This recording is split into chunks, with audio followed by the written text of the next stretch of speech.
Xiaomi is preparing to release its eagerly awaited Redmi K70 series.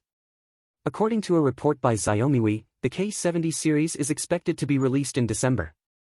Recent findings from MIUI 15 builds based on Android 14 suggest that this flagship lineup, which will include three models: the Redmi K70 Pro, 23117RK66C, Redmi K70, 2311DRK48C, and Redmi K70i, 23113RKC6C, will be released in December.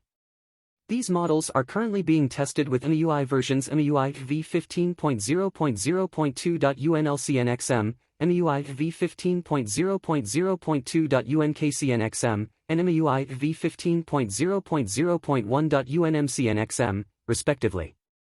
A glimpse into the future lineup. The Redmi K70 series is set to launch with a trio of models: the Redmi K70, K70 Pro, and K70i, each denoted by unique model numbers: 23117RK66C, 2311DRK48C, and 23113RKC6C. Initial indications suggest these smartphones will hit the Chinese market by the end of November or the first week of December. However, it's noteworthy that the Redmi K70 Pro will remain an exclusive offering for the Chinese market. For global consumers, Xiaomi plans to introduce the K70 series under the Poco F6 series branding.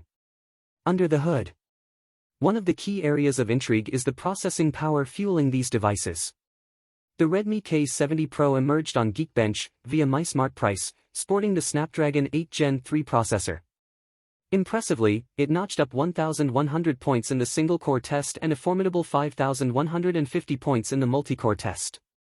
While the chipset's moniker remains enigmatic as WAL, it's widely believed to align with Qualcomm's Snapdragon 8 Gen 3 SoC, boasting a peak clock speed of 3.19 GHz. Furthermore, these devices will debut with Android 14 out of the box and a generous base of 16 GB of RAM, with the potential for expanded memory options at launch. As for the standard Redmi K70, Xiaomi may equip it with the Qualcomm Snapdragon 8 Gen 2 SoC, and the more budget-friendly Redmi K70i may feature the MediaTek Dimensity 9200 Plus chipset.